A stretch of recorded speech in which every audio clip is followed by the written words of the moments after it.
DK Shivakumar ಅಧಿಕಾರ ಸ್ವೀಕರಿಸಿದ ಬೆನ್ನಲ್ಲೇ ಆಡಳಿತಾರೂಢ ಕಾಂಗ್ರೆಸ್ನಲ್ಲಿ ಸರ್ಕಾರ ಹಾಗೂ ಪಕ್ಷದ ನಡುವೆ ಶೀತಲ ಸಮರ ಆರಂಭವಾಗುವ ಎಲ್ಲಾ ಲಕ್ಷಣಗಳು ಎದ್ದು ಕಾಣಿಸ್ತಾ ಇದೆ. ಕೆಪಿಸಿಸಿ ನೂತನ ಅಧ್ಯಕ್ಷರಾಗಿ ನೇಮಕಗೊಂಡ ಹಿರಿಯ ನಾಯಕ ಬಿಕೆ ಹರಿಪ್ರಸಾದ್ ಅವರು ನೀಡಿದ ಹೇಳಿಕೆ ದೊಡ್ಡ ಮಟ್ಟದಲ್ಲಿ ಸಂಚಲನಕ್ಕೆ ಕಾರಣ ಆಗಿದೆ. ಸರ್ಕಾರದಲ್ಲಿ ಅಧಿಕಾರ, ಸಚಿವ ಸ್ಥಾನ ಅಥವಾ ಯಾವುದೇ ಹುದ್ದೆಗಳು ಬೇಕಾದವರು ಮುಖ್ಯಮಂತ್ರಿ ಡಿಕೆ ಶಿವಕುಮಾರ್ ಅವರ ಹಿಂದೆ ಹೋಗಿ ಪಕ್ಷವನ್ನ ಸಂಘಟಿಸಲು ಮತ್ತು ಬಲಪಡಿಸಲು ಬಯಸುವವರು ನನ್ನ ಜೊತೆಯಲ್ಲಿ ಬರಲಿ ಅಂತ ಓಪನ್ ಸ್ಟೇಟ್ಮೆಂಟ್ ಕೊಟ್ಟಿದ್ದಾರೆ. ಹರಿಪ್ರಸಾದ್ ಅವರು ಅಧಿಕಾರ ಬೇರೆ, ಸಂಘಟನೆ ಬೇರೆ ಅಂತ ಗೆರೆ ಎಳೆಯುವ ಮೂಲಕ ಸಿಎಂ ಅಧಿಕಾರ ವ್ಯಾಪ್ತಿಗೆ ಟಾಂಗ್ ನೀಡಿದ್ರಾ ಅನ್ನುವಂತ ಚರ್ಚೆ ಕೂಡ ಎದ್ದಿದೆ. ಪಕ್ಷದೊಳಗೆ ತಮ್ಮದೇ ಆದ ಒಂದು ಬಣ ಗಟ್ಟಿ ಮಾಡಿಕೊಳ್ಳುವ ಮುನ್ಸೂಚನೆ ನೀಡಿದ್ರಾ ಅನ್ನುವಂತ ಮಾತುಗಳು ಕೂಡ ರಾಜಕೀಯ ವಲಯದಲ್ಲಿ ಕೇಳಿ ಬರ್ತಾ ಇದೆ. ರಾಹುಲ್ ಗಾಂಧಿ ಅವರು ಹೋರಾಟ ಮಾಡ್ತಾ ಇದ್ದಾರೆ, ಮಲ್ಲಿಕಾರ್ಜುನ್ ಖರ್ಗೆ ಸಾಹೇಬರು ಮಾಡ್ತಾ ಇದ್ದಾರೆ, ಸೋನಿಯಾ ಗಾಂಧಿ ಅವರು ಮಾಡ್ತಾ ಇದ್ದಾರೆ, ಪ್ರಿಯಾಂಕಾ ಗಾಂಧಿ ಅವರು ಮಾಡ್ತಾ ಇದ್ದಾರೆ. ನಮ್ಮ ಹೋರಾಟವನ್ನು ಅವ್ರು ಮಾಡುವಾಗ ಅವ್ರಿಗೆ ನಾವು ಶಕ್ತಿ ತುಂಬಬೇಕಾದ್ರೆ ನಾವು ಸಹ ರಸ್ತೆಗಿಳಿದು ಹೋರಾಟ ಮಾಡಬೇಕು. ಯಾರ್ಯಾರಿಗೆ ಅಧಿಕಾರ ಬೇಕು, ಸ್ಥಾನಮಾನ ಬೇಕು, ಅವರೆಲ್ಲ ಡಿ ಕೆ ಶಿವಕುಮಾರ್ ಅವ್ರ ಜೊತೆಗೆ ಹೋಗಿ ಯಾರು ಕಾಂಗ್ರೆಸ್ ಪಕ್ಷವನ್ನು ಸದೃಢವಾಗಿ ಬೆಳೆಸಬೇಕು, ಸೋನಿಯಾ ಗಾಂಧಿ ಅವರ ಕೈ ಬಲಪಡಿಸಬೇಕು, ಖರ್ಗೆ ಅವರ ಕೈ ಬಲಪಡಿಸಬೇಕು, ಅವರೆಲ್ಲರೂ ಸಹ ನನ್ನ ಜೊತೆ ಬನ್ನಿ ಅಂತ ಇಷ್ಟೇ ನಾನು ಹೇಳೋದೇ ವಿನಃ ಇದರಲ್ಲಿ ಯಾವುದೇ ಬಣ್ಣ ಇಲ್ಲ. ಇದರಲ್ಲಿ ಇರ್ತಕ್ಕಂಥದ್ದು ಸಂಘಟನೆಯ ಮತ್ತು ಸರ್ಕಾರದ ಈ ಎರಡನ್ನು ಸಹ ಹಂಚಿಕೊಂಡು ಮುಂದೆ ಹೋಗ್ತಾ ಇರ್ತೀವಿ. ಮೇಡಮ್, ಕಾಂಗ್ರೆಸ್ ನಲ್ಲಿ ಮತ್ತೆ ಈ ಹೇಳಿಕೆ ಶೀತಲ ಸಮರಕ್ಕೆ ಏನಾದ್ರು ಕಾರಣ ಆಗುತ್ತಾ? ನನಗೆ ಗೊತ್ತಿಲ್ಲ ಇವ್ರು ಯಾವ ತರ ಅಧಿಕಾರ ಮತ್ತು ಪಕ್ಷವನ್ನೇ ಯಾಕೆ ಅದನ್ನ ಬೇರೆ ಬೇರೆ ಮಾಡ್ತಾ ಇದ್ದಾರೆ ಬಿ ಕೆ ಹರಿಪ್ರಸಾದ್ ಅವರು ಅಂತ. ಸೊ ಬಿ ಕೆ ಹರಿಪ್ರಸಾದ್ ಅವ್ರಿಗೆ ಈ ಒಂದು ಕಾಂಗ್ರೆಸ್ ಪಕ್ಷ ಮಹತ್ತರವಾದಂತಹ ಜವಾಬ್ದಾರಿಯನ್ನ ಕೊಟ್ಟಿದೆ. ಬೇರೆ ಬೇರೆ ಹಿರಿಯ ನಾಯಕರುಗಳು ಕಾಂಗ್ರೆಸ್ ಪಾರ್ಟಿಯನ್ನ ಬಿಟ್ಟು ಹೋದಾಗ್ಲೂ ಕೂಡ ಕಾಂಗ್ರೆಸ್ ಪಾರ್ಟಿಯ ಜೊತೆಗೆ ನಿರಂತರವಾಗಿ ಇದ್ದಂತಹ ನಾಯಕ ಬಿ ಕೆ ಹರಿಪ್ರಸಾದ್ ಅವರ ಲಾಯಲ್ಟಿ ಬಗ್ಗೆ ಯಾವುದೇ ಎರಡು ಪ್ರಶ್ನೆ ಇಲ್ಲ. ಮತ್ತು ಅವರಿಗಿರುವಂತಹ ಅಗಾಧವಾದ ನಾಲೆಜ್ ಬಗ್ಗೆ ಮತ್ತು ಯಾವುದೇ ವಿಚಾರದ ಬಗ್ಗೆ ಅವರಲ್ಲಿರುವಂತಹ ಪರಿಣಿತಿಯ ಬಗ್ಗೆ ಅದರಲ್ಲೂ ಕೂಡ ಎರಡು ಮಾತಿಲ್ಲ. ಬಟ್ ಈಗ ಅವರಿಗೆ ಇರುವಂತಹ ಏಕೈಕ ಚಾಲೆಂಜ್ ಅವರ ಮಾತುಗಳು, ಅವರ ಹೇಳಿಕೆಗಳು, ಅವರ ಸ್ಟೇಟ್ಮೆಂಟ್ಗಳು. ಈಗ ಒಂದು ಸ್ಥಾನದಲ್ಲಿ ಇರುವಾಗ ನೀವು ಎಲ್ಲರನ್ನು ವಿಶ್ವಾಸಕ್ಕೆ ತೆಗೆದುಕೊಂಡು ಮುಂದಕ್ಕೆ ಹೋಗ್ಬೇಕಾಗುತ್ತೆ. ನಾನು ಮಾತಾಡದೆ ಹಿಂಗೆ, ನಿಮ್ಗೆ ಇಷ್ಟ ಇದ್ರೆ ಬರ್ರಿ, ಕಷ್ಟ ಆದ್ರೆ ಹೋಗ್ರಿ ಅನ್ನೋ ತರದಲ್ಲಿ ಮಾತಾಡಕ್ಕೆ ಬರಲ್ಲ. ಹೀಗಾಗಿ ನಿಮ್ಮ ಹೇಳಿಕೆಯ ಬಗ್ಗೆ ತುಂಬಾ ವಾಚ್ಫುಲ್ ಆಗಿ ಹೇಳಿಕೆಗಳನ್ನ ಕೊಡಬೇಕು ಅಂತ ನನಗನ್ಸುತ್ತೆ ಬಿ ಕೆ ಹರಿಪ್ರಸಾದ್ ಅವರು. ನಾನು ಹೇಳ್ತಾ ಇರೋದು ಅವರು ಕಾಂಗ್ರೆಸ್ನ ಐಡಿಯಾಲಜಿ, ಇವನ್ ರಾಹುಲ್ ಗಾಂಧಿ ಅವರು ಕೂಡ ಆಚೀಚೆಗೆ ಸರಿದ್ರು ಕೂಡ ಬಿ ಕೆ ಹರಿಪ್ರಸಾದ್ ಸರಿಯವರಲ್ಲ. ಅವರು ಆ ತರದ ವ್ಯಕ್ತಿ, ಅವರು ಪಾರ್ಟಿ ಲೈನ್ ಬಿಟ್ಟು ಹೊರಗಡೆ ಹೋಗೋರಲ್ಲ. ಅವರು ಅದೆಲ್ಲವನ್ನು ಹೇಳ್ತಾನೆ ಈ ತರದ ಹೇಳಿಕೆಗಳು ಬೇಕಾಗಿಲ್ಲ. ನಿಮ್ಗೆ ಅಧಿಕಾರ ಬೇಕು, ಸ್ಥಾನಮಾನಗಳು ಬೇಕು ಅಂತಂದ್ರೆ ಡಿ ಕೆ ಶಿವಕುಮಾರ್ ಹಿಂದೆ ಹೋಗಿ ಪಕ್ಷವನ್ನ ಸಂಘಟನೆ ಮಾಡಬೇಕು, ಮಲ್ಲಿಕಾರ್ಜುನ್ ಖರ್ಗೆ ಅವರ ಬಲಪಡಿಸಬೇಕು ಅಂದ್ರೆ ನನ್ನ ಜೊತೆ ಬನ್ನಿ ಅಂತಂದ್ರೆ, ಸೊ ಪಕ್ಷಕ್ಕೂ ಮತ್ತು ಸರ್ಕಾರಕ್ಕೂ ಸಂಬಂಧ ಇಲ್ಲ ಅನ್ನೋ ತರದಲ್ಲಿ ಗೆರೆ ಎಳೆದು ಬಿಟ್ರೆ ನೀವು, ನಿಮ್ಮಲ್ಲಿ ತಾಳಮೇಳ ಇಲ್ಲ ಅನ್ನೋಂಥದ್ದು ಇದೇ ಸ್ಟೇಟ್ಮೆಂಟ್ ಏನಾದ್ರೂ ಒಂದು ನಿರ್ಣಾಯಕವಾದಂತ ಸಂದರ್ಭದಲ್ಲಿ ಕೊಟ್ಟಿದ್ದಾರೆ ಪಕ್ಷಕ್ಕೆ ಎಷ್ಟು ಡ್ಯಾಮೇಜ್ ಆಗುತ್ತೆ ಗೊತ್ತಾ? ಬಿ ಕೆ ಹರಿಪ್ರಸಾದ್ ಅವ್ರಿಗೆ ಅದ್ರ ಬಗ್ಗೆ ಅರಿವಿದ್ಯಾ? ಈಗೇನೋ ಒಂದು ಇನಿಷಿಯಲ್ ಡೇಸ್, ಈಗ ಓಕೆ, ಒಂದು ಏನೋ ಲೈಟರ್ ವೇಲ್ ಎಲ್ಲರೂ ತಗೊಳ್ಬಹುದು. ಮುಂದಿನ ದಿನಗಳಲ್ಲಿ ಇದೇ ಸ್ಟೇಟ್ಮೆಂಟ್ ಪಕ್ಷಕ್ಕೆ ಎಷ್ಟು ಡಿಸ್ಅಡ್ವಾಂಟೇಜ್ ಆಗುತ್ತೆ. ಆಮೇಲೆ ಒಂದ್ ಕಡೆ ಡಿ ಕೆ ಶಿವಕುಮಾರ್ ಅವರು ಅಧಿಕಾರ ತಗೊಂಡು 2 ದಿನನೂ ಆಗಿಲ್ಲ, ಆವಾಗ ಅಷ್ಟರಲ್ಲೇ ನೀವು ಅದೇ ಬೇರೆ ಇದೇ ಬೇರೆ ಅನ್ನುವಂತ ನೀವು ಒಡೆದ ಆಳುವ ಮಾತುಗಳನ್ನ ಆಡ್ತೀರಿ ಅಂತ ನೀವು ಆ ಉದ್ದೇಶ ಇಟ್ಕೊಂಡು ಆಡಿದಿರಾ ಇಲ್ವೋ ಗೊತ್ತಿಲ್ಲ, with due respect B K Hariprasad ಅವರು. ಬಟ್ ಡೆಫಿನೆಟ್ಲಿ ಅದು ಆ ತರಾನೇ ಸೌಂಡ್ ಆಗ್ತಾ ಇದೆ. ಆಮೇಲೆ ಈಗ ಕೆಪಿಸಿಸಿ ಅಧ್ಯಕ್ಷರಾಗಿ ಇವತ್ತು ಮುಖ್ಯಮಂತ್ರಿ ಆಗಿದ್ದಾರೆ ಡಿ ಕೆ ಶಿವಕುಮಾರ್ ಅವರು.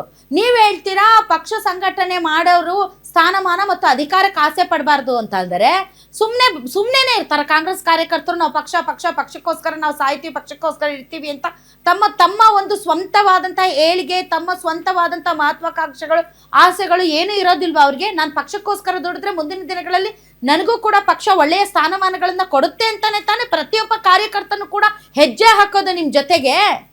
ಸಂಘಟನೆ ಅಂತ ಅಂದ್ರೆ ಏನು ಸನ್ಯಾಸತ್ವನಾ? ಇವ್ರ ಮಾತುಗಳು ಹಂಗಿದೆ. ಹಾಗಾದ್ರೆ ನೀವು ಅಧಿಕಾರಕ್ಕೋಸ್ಕರ ಸ್ಥಾನಮಾನಕ್ಕೋಸ್ಕರ ಲಾಬಿ ಮಾಡಿಲ್ವಾ? ಇವತ್ತು ನೀವು ಸಚಿವನಾಗ್ಬೇಕು ಅಂತ ಹಠ ಹಿಡಿದು ಕೂತಿಲ್ವಾ ನೀವು? ಇವತ್ತು ಕೆಪಿಸಿಸಿ ಅಧ್ಯಕ್ಷ ಸ್ಥಾನನು ನಿಮ್ಗೆ ಸುಮ್ಮನೆ ಹಂಗೆ ಬಂದ್ಬಿಡ್ತಾ? ಸೊ ನೀವು ನಿಮ್ಮ ಪಕ್ಷಕ್ಕೆ ನಿಮ್ಮ ಲಾಯಲ್ಟಿ, ಪಕ್ಷ ಸಂಘಟನೆ ಮಾಡಿ ನೀವು ಪಕ್ಷದಲ್ಲಿ ನಿಮ್ಮನ್ನ ನೀವು ತೊಡಗಿಸ್ಕೊಂಡ್ರೆ ಮುಂದಿನ ದಿನಗಳಲ್ಲಿ ಪಕ್ಷ ನಿಮ್ ಕೈ ಹಿಡಿಯುತ್ತೆ ಮತ್ತು ನಿಮ್ಗೆ ಬೇಕಾದಂತಹ ಆ ಒಂದು ಉಡುಗೊರೆಯನ್ನ, ರಾಯಲ್ಟಿಯನ್ನ ಕೊಡುತ್ತೆ ಅಂತ ತಾನೆ. ಅದನ್ನ ಬಿಟ್ಟು ನೀವು ಅಧಿಕಾರ ಬೇಕಾದವ್ರು ಅವ್ರ ಜೊತೆಗೆ ಹೋಗ್ರಿ, ಸಂಘಟನೆ ಬೇಕಾದವ್ರು ನನ್ನ ಜೊತೆಗೆ ಬಂದ್ಬಿಡಿ ಅಂತಂದರೆ ಇಟ್ಸ್ ನಿಜವಾಗ್ಲೂ ಇದು ರಾಂಗ್ ಸ್ಟೇಟ್ಮೆಂಟ್. ನನ್ನನ್ನ ಕೇಳಿದ್ರೆ ರಾಂಗ್ ಸ್ಟೇಟ್ಮೆಂಟ್ ಇದು. ಈ ತರದ್ ಕೊಡಬೇಡಿ ಬಿ ಕೆ ಹರಿಪ್ರಸಾದ್ ಅವರೇ. ನೀವು ಹಿರಿಯರಿದ್ದೀರಿ, ನಿಮ್ಗೆ ಹೇಳುವಷ್ಟು ದೊಡ್ಡವಳು ನಾನಲ್ಲ. ಬಟ್ ಅದರ್ವೈಸ್ ಆಲ್ಸೋ ನನ್ನ ಅನುಭವದ ಅನುಭವದಲ್ಲಿ ನಾನು ಹೇಳ್ತೀನಿ, ನನ್ನ ವೃತ್ತಿಯಲ್ಲಿ ಈ ತರದ ಸ್ಟೇಟ್ಮೆಂಟ್ಗಳು ಪಕ್ಷಕ್ಕೆ ಡ್ಯಾಮೇಜ್ ಮಾಡುತ್ತೆ ಮತ್ತು ಒಂದು ಹೊಸ ಹುರುಪಿನಲ್ಲಿ ಕಾಂಗ್ರೆಸ್ ಹೋಗ್ತಾ ಇದೆ. ಒಂದು ಸಂಘಟನೆಯ ಬಲದಲ್ಲಿ ಎಲ್ಲರೂ ಒಟ್ಟಾಗಿ ಒಂದು ಹೊಸ ಹುರುಪು ಉತ್ಸಾಹದಲ್ಲಿ ಕಾರ್ಯಕರ್ತರು ಮುಂದಕ್ಕೆ ಹೋಗ್ತಾ ಇರುವಂತಹ ಸಂದರ್ಭದಲ್ಲಿ ಇಂತಹ ಹೇಳಿಕೆಗಳು ಡಿಮೋಟಿವೇಟ್ ಮಾಡುತ್ತೆ. ಸೊ ಬಿ ಕೇರ್ಫುಲ್ ನೀವು ಸ್ಟೇಟ್ಮೆಂಟ್ಸ್ಗಳನ್ನು ಕೊಡುವಂತ ಸಂದರ್ಭದಲ್ಲಿ. ಹಾಗಾದ್ರೆ ಪಕ್ಷಕ್ಕೋಸ್ಕರ ದುಡ್ದು ಬಿಟ್ರೆ ಏನು ಸಿಗದೇ ಇಲ್ವಾ? ಸಂಘಟನೆಗೆ ಬಂದ್ಬಿಟ್ರೆ ಏನು ಸಿಗದೇ ಇಲ್ವಾ? What message you are sending? So ಹಾಗಾಗಿ ನೀವು ಮಾತಾಡುವಾಗ ದಯವಿಟ್ಟು ಒಂದು ಸ್ವಲ್ಪ ನಿಮ್ಮ ಟೋನ್ ಡೌನ್ ಮಾಡ್ಕೊಳ್ಳಿ, ಎಲ್ಲರನ್ನು ವಿಶ್ವಾಸಕ್ಕೆ ತೆಗೆದುಕೊಳ್ಳಿ. ಎಲ್ಲರ ಅಭಿಪ್ರಾಯಗಳು ನಿಮ್ಮ ಅಭಿಪ್ರಾಯದಂತೆ ಇರೋದಿಲ್ಲ, ಅಭಿಪ್ರಾಯ ಭೇದಗಳಿರುತ್ತೆ. ಇದು ಪ್ರಜಾಪ್ರಭುತ್ವ ವ್ಯವಸ್ಥೆ, ಆಂತರಿಕ ಪ್ರಜಾಪ್ರಭುತ್ವ ವ್ಯವಸ್ಥೆಯನ್ನು ನೀವು ಸೃಷ್ಟಿ ಮಾಡಬೇಕಾಗುತ್ತೆ. ನೀವು ಹಿಟ್ಲರ್ ಥರ ನಾನು ಹೇಳಿದ್ದೇ ಆಗಬೇಕು, ನಾನು ಮಾತಾಡಿದ್ದೇ ಸತ್ಯ, ನಾನು ಹಿಂಗೆ ಹೋಗೋದು, ನನ್ನ ಜೊತೆಗೆ ನೀವೇ ಅಡ್ಜಸ್ಟ್ ಆಗಬೇಕು. ನೋ, ನೀವು ಅಡ್ಜಸ್ಟ್ ಆಗಿ ಕಾರ್ಯಕರ್ತರ ಜೊತೆಗೆ, ಆವಾಗಲೇ ನೀವು ಈ ಪಕ್ಷವನ್ನು ಇನ್ನಷ್ಟು ಬಲಪಡಿಸೋದಕ್ಕೆ ಸಾಧ್ಯ. ಎಕ್ಸಾಕ್ಟ್ಲಿ, ಹೌದಲ್ವಾ? ಸೊ ಹಾಗಾಗಿ ಇನಿಷಿಯಲ್ ಡೇಸ್ ಅಲ್ಲಿ ನೀವು ಈ ಸ್ಟೇಟ್ಮೆಂಟ್ ಕೊಟ್ಟಿದ್ರೆ ಓಕೆ. ಇನ್ನು ಮುಂದೆ ಬರ್ತಾ ಬರ್ತಾ ಇನ್ನೂ ಸೀರಿಯಸ್ನೆಸ್ ಜಾಸ್ತಿ ಆಗುತ್ತೆ, ವಿಪಕ್ಷಗಳು ಕಾಯ್ತಾ ಇರ್ತವೆ. ಅಂತಹ ಸಂದರ್ಭದಲ್ಲಿ ನಿಮ್ಗೆ ಗೊತ್ತಿದೆ, ಬೇರೆ ಬೇರೆ ರಾಜ್ಯಗಳಲ್ಲಿ ಉಸ್ತುವಾರಿಯಾಗಿ ಕೆಲಸ ಮಾಡಿದ್ದೀರಿ, ಜಾತಿ ಧರ್ಮ ನೀವು ಪ್ರತಿಯೊಂದು ನಿಮ್ಗೆ ತುಂಬ ಚೆನ್ನಾಗಿ ಗೊತ್ತಿದೆ. ಹಾಗಾಗಿ ನೀವು ಪಾರ್ಟಿಯ ಡೆಮೋಗ್ರಫಿನೂ ನಿಮ್ಗೆ ತುಂಬ ಚೆನ್ನಾಗಿ ಗೊತ್ತಿದೆ. ಈ ಥರ ಸ್ಟೇಟ್ಮೆಂಟ್ಗಳನ್ನ ಸ್ವಲ್ಪ ಅವಾಯ್ಡ್ ಮಾಡೋದು ತುಂಬ ಇಂಪಾರ್ಟೆಂಟ್ ಅಂತ ನನಗನ್ಸುತ್ತೆ. ಬಿ.ಕೆ. ಹರಿಪ್ರಸಾದ್ ಅವ್ರು ಬಿಟ್ಟು ಇಂಥದ್ರಿಂದ ಏನು ಲಾಭ ಇಲ್ಲ. ಹುರುಪಲ್ಲಿ ಏನೋ ಒಂದು ಮಾತಾಡ್ಬಿಟ್ಟು ಅದು ಮತ್ತೆ ಬೀರುವಂತಹ ಪರಿಣಾಮಗಳು ಚೆನ್ನಾಗಿರಲ್ವೇನೋ. ಆಮೇಲೆ ರಣಹದ್ದಿನಂತೆ ಈಗ ವಿರೋಧ ಪಕ್ಷಗಳು ಕಾಯ್ತಾ ಇವೆ, ಸಿಕ್ಕಿದ್ರೆ ಸಾಕು ಹೇಗಾದರೂ ಮಾಡಿ ಈ ಒಂದು ಮೊಮೆಂಟಮ್ ಏನಿದೆ, ಒಂದು ಹೊಸ ಮೊಮೆಂಟಮನ್ನು ಏನು ನೀವೆಲ್ಲರೂ ಕೂಡ ಹೋಗ್ತಾ ಇದ್ದೀರಿ, ಅದಕ್ಕೆ ಬ್ರೇಕ್ ಹಾಕುವಂತಹ ಸಂದರ್ಭ ಬರಬಹುದು. ಸೊ ಎಲ್ಲರನ್ನೂ ವಿಶ್ವಾಸಕ್ಕೆ ತೆಗೆದುಕೊಂಡು ಎಲ್ಲರಿಗೆ ಒಪ್ಪಬಹುದಾದಂತಹ ಒಂದು ವ್ಯಕ್ತಿತ್ವದೊಂದಿಗೆ ನೀವು ಮುಂದಕ್ಕೆ ಹೋಗಬೇಕಾಗುತ್ತೆ.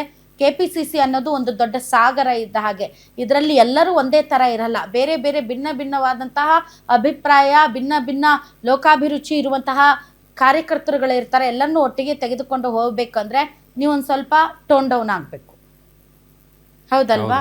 ಅದೇನು ಡಿ ಕೆ ಶಿವಕುಮಾರೇ ಬೇರೆ, ಬಿ.ಕೆ. ಹರಿಪ್ರಸಾದ್ ಅವರೇ ಬೇರೆ. ನೋ, ನಿಮ್ಮಲ್ಲಿ ಕೆಲವೊಂದು ನೀವು ರಾಜಕಾರಣ ಮಾಡುವಂತಹ ವೇ ಡಿಫ್ರೆಂಟ್ ಇರಬಹುದು, ಬಟ್ ನಿಮ್ಮನ್ನ ಒಗ್ಗೂಡಿಸುವಂತಹ ಏಕೈಕ ಮಂತ್ರ that is Congress party. So ಹಾಗಾಗಿ ಆ ಒಂದು ಕಾಂಗ್ರೆಸ್ ಪಾರ್ಟಿ ಲೈನಲ್ಲಿ ಹೋಗಿಯೇ ಹೊರತು ಅಧಿಕಾರ ಮತ್ತು ಅಧಿಕಾರ ಇಲ್ಲದೆ ಇರೋದು ಇದೆಲ್ಲ ಅಲ್ಲ. ಅದು ರಾಂಗ್ ಮೆಸೇಜ್. ನಾಳೆ ಡಿ ಕೆ ಶಿವಕುಮಾರ್ ಅವರು ಮುಖ್ಯಮಂತ್ರಿಯಾಗಿ ನಾಳೆ ಪಕ್ಷವನ್ನ ಅಧಿಕಾರಕ್ಕೆ ತರಕ್ಕೆ ದುಡಿತಾರೆ ಹೊರತು ಇನ್ ಬೇರೆದಕ್ಕೋಸ್ಕರ ದುಡಿತಾರಾ? ಸೊ ನೀವು ಪಾರ್ಟಿಗೂ ಮತ್ತು ಸರ್ಕಾರಕ್ಕೂ ಆ ಒಂದು ಗೆರೆ ಎಳೆಯಕ್ಕೆ ಹೋಗ್ಬೇಡ್ರಿ. ಈ ಹಿಂದೆನೂ ಕೂಡ ಇವರು ಕುಮಾರಸ್ವಾಮಿ ಅವರು ಮುಖ್ಯಮಂತ್ರಿ ಆದಂತಹ ಸಂದರ್ಭದಲ್ಲಿ ಕಾಯಿಲೇಷನ್ ಗೌರ್ಮೆಂಟಲ್ಲಿ ಗವರ್ನಮೆಂಟ್ ಆ್ಯಂಡ್ ಮತ್ತು ಪಾರ್ಟಿಯ ನಡುವೆ ಸಮನ್ವಯ ಸಾಧಿಸೋದಕ್ಕೆ ಇದೇ ಸಿದ್ದರಾಮಯ್ಯನವ್ರನ್ನ ಸಮನ್ವಯ ಸಮಿತಿ ಅಧ್ಯಕ್ಷರನ್ನಾಗಿ ಮಾಡಿದ್ರು. ಅದು ತುಂಬಾ ಇಂಪಾರ್ಟೆಂಟ್. ಇದು ಹೆಂಗೆ ಅಂದ್ರೆ ಪಕ್ಷದ ಅಧ್ಯಕ್ಷರು ಮತ್ತು ಮುಖ್ಯಮಂತ್ರಿಗಳು ಅದೇನೋ ಅಂತಾರಲ್ಲ, ಎತ್ತಿ ಏರ್ಗಿಳಿದ್ರೆ ಇನ್ನೊಂದು ಮತ್ತೊಂದ್ ಕಡೆ ಎಳೀತು ಅನ್ನೋ ತರದಲ್ಲಿ ಆಗ್ಬಾರ್ದು. ಸೊ ಜೋಡೆತ್ತುಗಳ ರೀತಿಯಲ್ಲಿ ಹೋಗ್ಬೇಕು.